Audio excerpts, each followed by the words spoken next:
Sacrifice. It's the word that encapsulates Doctor Strange's character journey. His story has greatly impacted the larger MCU, and it seems it will again in the Multiverse of Madness. It's been over 5 years since his first solo outing, so a look back at his character's journey is due, as a refresher to get you caught up before he makes his return. Dr. Stephen Strange was a brilliant neurosurgeon at the top of his field, with no one else even coming close to his level of skill. But he was also unrivaled when it came to being a cocky, arrogant, narcissistic douchebag, to such a high degree it would make Tony Stark blush. Strange had the world in the palm of his hands, and as long as no major accidents happened that would affect his ability to do his work, he was poised to remain on top for a long time.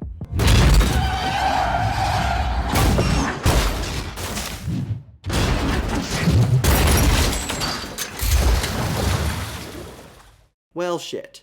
After getting in a serious car wreck, Strange's hands are severely damaged, which is a big deal, as it was his steady hands that made him such a great surgeon. But now they are shaky and weak, and Strange knows what that means for his career. His life turned into shambles overnight, as he desperately tried every treatment possible to heal his hands. In his despair, he turned away the last person that cared about him, Christine, his co-worker and ex-girlfriend. You care so much, don't you?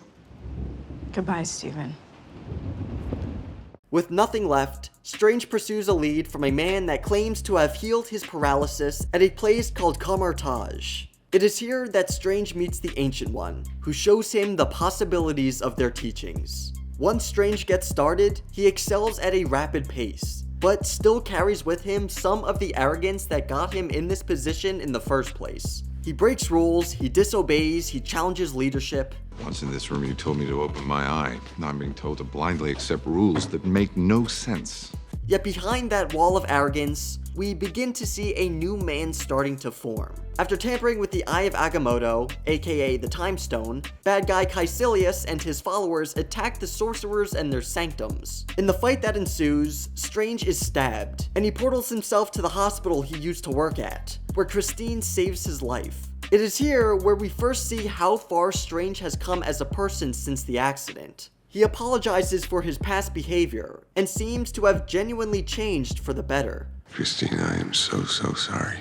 I was a complete asshole. Strange really must be a magical doctor, because he immediately leaves the hospital and doesn't let the giant stab wound in his chest affect him in his next battle. Strange and Mordo drag Caecilius and his followers into the mirror dimension, but in doing so, unknowingly give Caecilius a platform to use his dark dimension power, and the two are easily outmatched. The Ancient One arrives, and a showdown between her and Caecilius ends with the Ancient One being critically wounded. In her last moments, she has a heartfelt conversation with Strange, and reveals the truth about healing his injured hands. When you first came to me, you asked me how I was able to heal Jonathan Pangborn. I didn't.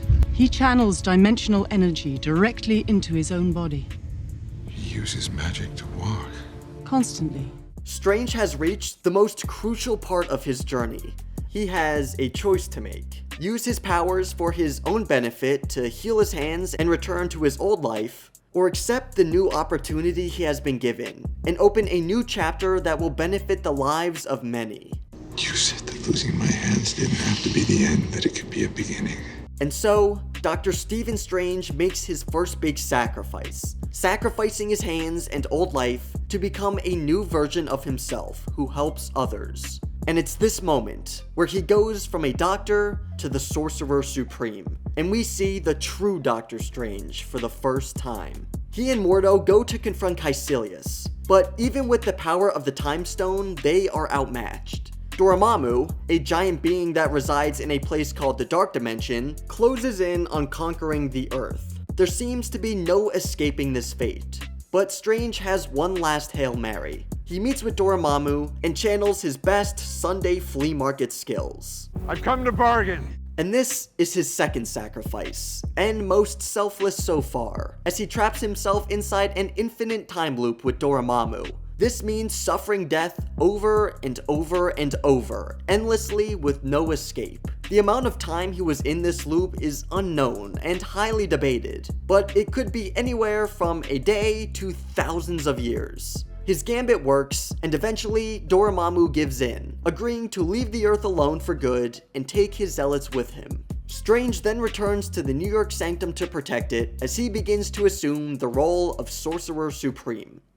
The next time we see Strange in a serious capacity is 2 years later in Infinity War. With Thanos coming for the Time Stone, Strange knows he must do everything in his power to protect it. He now understands the importance of a sacrifice for the greater good, and is well aware of how serious a threat Thanos is if he gets the stone. That's why he makes it clear to Tony that he will let him and Peter die before he lets Thanos get the Infinity Stone. It's harsh, but again, Doctor Strange is the only one that truly understands the level of threat they are facing. Look, it's not overselling it to say that the fate of the universe is at stake. He knows sacrifice will be necessary. He just doesn't know exactly what kind yet. He finds out after he goes forward in time to see 16,605 possible outcomes of their conflict with the Mad Titan, of which they only win one. Unbeknownst to everyone else, from this moment forward, Strange is steering the ship, making sure everything lines up with the one outcome in which they win.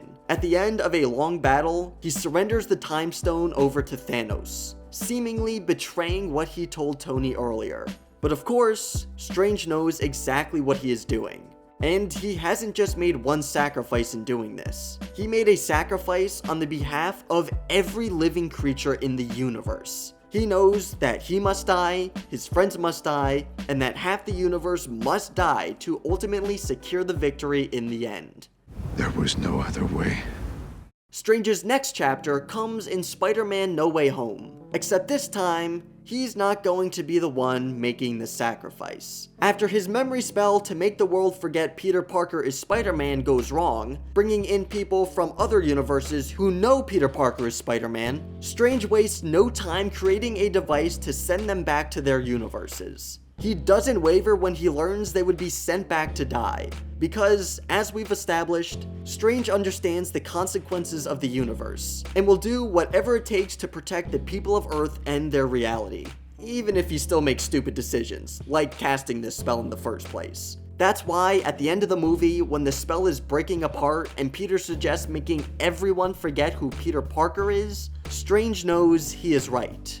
And much like in Endgame, when Strange had to watch Tony Stark make the necessary sacrifice, he has to watch and accept Peter's fate. Because even though it pains him, he knows it is the only option, as he has learned he can't let his emotions get in the way of the greater good. And so, Strange does what is necessary, casting the spell. And that leaves him to deal with the consequences of his actions in the Multiverse of Madness. Doctor Strange is a very intriguing character, who we definitely need to see more of. What I hope to have highlighted is one of Strange's most definable traits, which is his steadfast convictions for choosing the many over the few. He always takes the most efficient path to preventing disaster, no matter the cost. He's like the opposite of Captain America. We don't trade lives, Vision. I will not hesitate to let either of you die. I can't wait to see if there is something that will finally make him break his disposition. Perhaps the Scarlet Witch could be that breaking point. And if you want to know about her character, check out the video I made focusing on her character's journey. Thanks for watching, and I'll see you soon.